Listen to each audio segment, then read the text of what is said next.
ধৈর্যের দৃষ্টান্ত কায়েম করলেন আল্লাহর পয়গম্বর হযরত ইব্রাহিম আলাইহিস সালাতু ওয়াস সালাম তিনি। ধৈর্যের দৃষ্টান্ত কায়েম করলেন আল্লাহর পয়গম্বর হযরত ইসমাঈল আলাইহিস সালাতু ওয়াস সালাম। ধৈর্যের দৃষ্টান্ত কায়েম করলেন আল্লাহর পয়গম্বর হযরত আইয়ুব আলাইহিস সালাতু ওয়াস সালাম। আইয়ুব নবী টাকা পয়সা অভাব নাই, সন্তানের অভাব নাই, শয়তান দেখিয়া মাথা গরম, কিন্তু আইয়ুব আলাইহিস সালাম এমন ভাবে একটা সিজন করলেন যেন একটা সেকেন্ড আমার ঘরে আল্লাহর জিকির ছাড়া যেন না যায়। শয়তানের মাথা গরম হয়ে গেল, এত ইবাদত আইয়ুব করবেটা কেমন করা হয়? আল্লাহ গো, তোমার একটু সম্পদের মায়ে করে তোমার ইবাদত করেন, তোমার একটু সন্তানের মায়ে করে তোমার ইবাদত করে। আল্লাহ কয় না, আইয়ুব যে ইবাদত করে একমাত্র আমার মহব্বতের ধৈর্যের সাথে ইবাদত করে। বলে না না, কয় দেখ আমি পরীক্ষা করি, সব সম্পদ গুলো আগুনে জ্বালায় দিলাম। আইয়ুব নবী কাছে ইবলিস কইরা আইয়ুব আর আল্লাহকে রেখে লাভ নাই, কারণ তোমার সব সম্পদ আগুনে পুড়ে ছাই। আইয়ুব নবী মুনাজ্জাত আলহামদুলিল্লাহ, ইবলিস নাউযুবিল্লাহ বলবা আলহামদুলিল্লাহ কেন? আইয়ুব নবী ডাক দেয়া কয় আলহামদুলিল্লাহ বল কারণ আল্লাহ পাক রব্বুল আলামিন আমাকে সম্পদ দান করেছেন, এই সম্পদের কারণে ইবাদত করতে মারাত্মক ব্যাঘাত সৃষ্টি হতো। আজকে আমার সম্পদ নাই, ইবাদতের মধ্যে কোনো টেনশন নাই। ইবলিস কয় মানি না।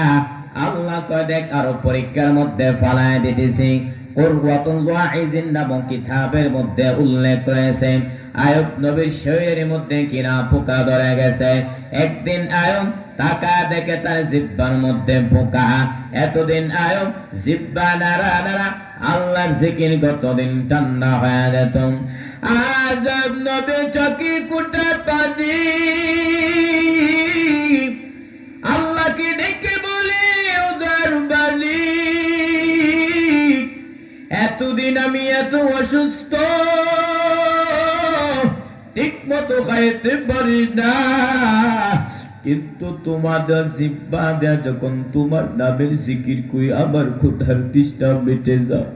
আজকে আমার জিহ্বার মধ্যে পোকা, আমি কেমন স্মরণ করব রে মালিক?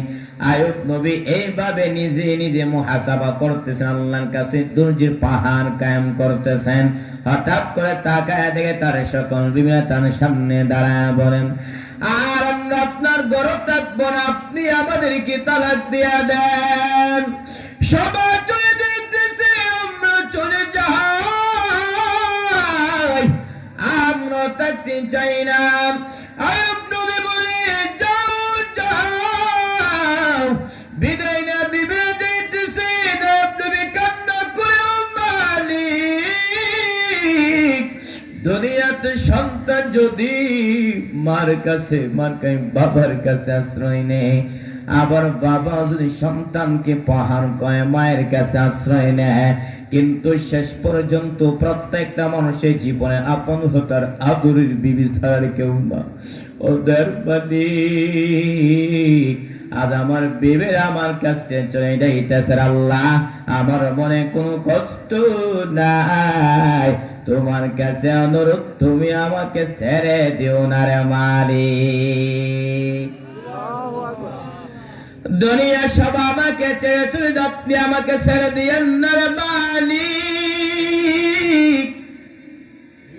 আইয়ুব নবী কত যদি আপনার চোখ বেবে পরে ফোঁটাগুলো গালবে পড়তেছে।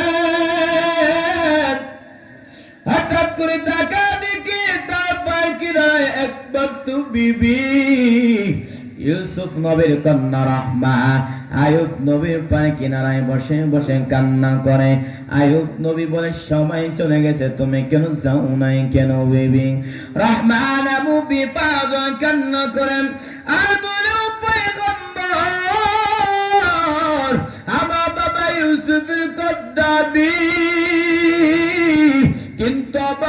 এমন কোনো আমল নাই। ওই যে হাসরের মাঠটা কেমন একটা পরিস্থিতি হবে, সূর্যের গরমে সহ্য করা যায় না, তামার জমিনে গরমে দাঁড়ানো যায় না। মুসা নবী কাঁদবেন আর বলবেন আল্লাহ আমারে বাঁচাও। ঈসা নবী কাঁদবেন আর বলবেন আল্লাহ আমারে বাঁচাও। মুসা নবী কাঁদবেন আর বলবেন আল্লাহ আমারে বাঁচাও। আম্মা আয়েশা বলবেন নবী, তখন আপনি কি করবেন? আপনি তো দুজাহানের নবী। মায়ার নবী বলবেন ও আয়েশা, আমি মুহাম্মদ মাকামে মাহমুদ আমার মালিকের দরবারে সেজদায় পড়ে যাব। আম্মা আয়েশা বলবেন নবী তখন কান্না পড়ে কি হবে? মায়ার নবী বলবেন ও আয়েশা, আমার আল্লাহ পাক আদেশ করবেন নবী, আপনার একটা উম্মতের জাহান্নামে দেওয়া হবে না। আপনার মাথা উঠাইয়া দেন, আপনি তাদেরকে দরিয়া দরিয়া তাদেরকে জান্নাতের দিকে নিয়ে যান। আম্মা আয়েশা বলবেন নবী, কোটি কোটি মানুষের মধ্যে আপনার উম্মতগুলো কেমনে বাছাই করবেন?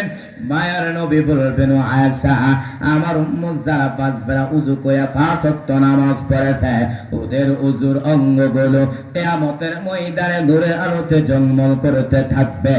আমি নবী ওদেরকে দরিয়া দরিয়া তাদেরকে জান্নাতের দিকে নিয়ে যাব। রহমান মুবি পাজ কান্না করে আর বলি ও পয়গম্বর, আমার বাবা ইউসুফের কন্যা আমি, কিন্তু আমার তো এমন কোন আমল নাই। ওই দিন যদি আমি রহিমাকে আল্লাহ কাঠগড়ার করাবে, রহিমা কি আমল নিয়ে এসেছো? আমি বলবো আল্লাহ আমার এমন কোন আমল নাই, তবে আমি আপনার আদরের পয়গম্বর আইয়ুব নবীর স্ত্রী ছিলাম। আল্লাহ হয়তো মায়ের নজর দিয়া তাকাইয়া আমি রহিমাকে আল্লাহ মাফ করে দিতে পারে। এরে নবীর উম্মতের তারা যেমন ভাবে ধৈর্য ধারণ করেছে, যদি আমি আপনি ধৈর্য ধারণ করতে পারি, তাহলে আমার আপনার পক্ষে সম্ভব ওই 2টা বলিত আমল করা, ঠিক নেই? 1 নম্বরে, যেই বান্দা ব্যবসা করতে চায়, ব্যক্তির ব্যবসার ক্ষেত্রে যেমন ভাবে জ্ঞান থাকা জরুরি, ঠিক তেমন ভাবে যেই বান্দা দিনেও চলতে চায়, ওই ব্যক্তি দিন সম্পর্কে তার জ্ঞান লাগবে কিনা? আরো জোরে বলেন। 2 নম্বরে, যেই বান্দা দুনিয়ার লাইনে ব্যবসা করতে চায়, ওই ব্যক্তির যেমন ভাবে পুঁজি থাকা জরুরি, ঠিক তেমন ভাবে যেই বান্দা নামাজ পড়তেছে, যেই বান্দা রোজা রাখতেছে, যেই বান্দা হজ করতেছে, যেই বান্দা যাকাত আদায় করতেছে, ওই ব্যক্তি আমলটা আল্লাহর কাছে কবুল হতে হলে তার ঈমান লাগবে কিনা? 3 নম্বরে, যেই বান্দা ব্যবসা করতেছে, ওই ব্যক্তি যেন তার যেমন ভাবে তার তেমন ভাবে চেষ্টা রাখবে কিনা? ঠিক তেমন ভাবে যেই বান্দা দিনে চলতে চায়, যেই ব্যক্তি নামাজ পড়তে চায়, যেই বান্দা রোজা রাখতে চায়, ওই ব্যক্তির জন্য চেষ্টা লাগবে কিনা? আর আমি আপনি যখন চেষ্টা করতে পারবো, আমার আল্লাহ আমার আপনাদের অনেক রাস্তা দেখায় দিবে। আল্লাহ তাআলা বলেন, ওয়াল্লাযীনা জাহাদু ফীনা লানাহদিয়ান্নাহুম সুবুলানা ওয়া ইন্নাল্লাহা লামা'আল মুহসিনিন।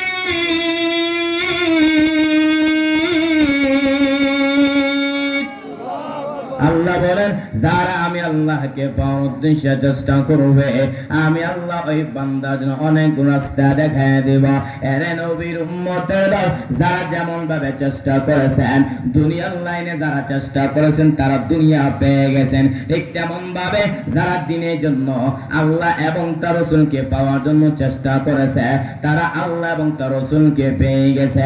এরে নবীর উম্মতেরা, চেষ্টা করেছেন দিনের লাইনে ইমাম আযম আবু হানিফা, চেষ্টা করেছেন দিনের লাইনে ইমাম শাফিঈ রাহমাতুল্লাহি আলাইহি, চেষ্টা করেছেন ইমাম আহমদ বিন হাম্বল। তারা যেমন ভাবে দিনের লাইনে চেষ্টা করেছেন তারা আল্লাহ এবং তার রাসূলকে পেয়ে গেছেন। এর নবীর উম্মতের ভাই ছোট্ট একটা ঘটনা বলতেছি, ভালো করে শ্রবণ করেন। যারা যেমন ভাবে দিনের লাইনে হোক, আখিরাতের লাইনে হোক, দুনিয়ার লাইনে হোক, চেষ্টা করলে আল্লাহ এবং তার রাসূলকে পাওয়া যায়। এর নবীর উম্মতের ভাই ইমাম মালিক রাহমাতুল্লাহ আলাইহি নাম শুনছেন কি? আরো জোরে বলেন। কেমন সেই ইমাম মালিক? 70 বছর বান্দা মদিনার মধ্যে কাটায়, একটা বার জুতা পায়ে পরিধান করেন না। প্রশ্ন করা হলো, ইমাম মালিক 70 বছর বান্দা তুমি মদিনার মধ্যে কাটাও, কিন্তু তুমি জুতা পায়ে পরিধান করো নাই কেন? ইমাম মালিক বলেন, আমি নবীর বড় আশিক, আমি যখন মদিনার অলিগলিতে জুতা লাগাইয়া হাঁটি, আমি নাকটা লাগা দেখি পয়গম্বরের রওজার ঘ্রাণ আমার নাকে লাগতেছে। ইমামুল আউয়ালিন আল আখিরিন বহর সাদাকা রাহমাতাল লিল আলামিন, শুধু জুদাস রহমাতাল লিল আলামিন, মসজিদে ও শুধু হামারু জমিন। আলোচনা কি চলবে? শেষ করে দিই। আলোচনা শুনতে হলে যে খালি জায়গা আছে পূরণ করতে, সবাই একটু চলে আসেন। লা ইলাহা, যুবক ভাই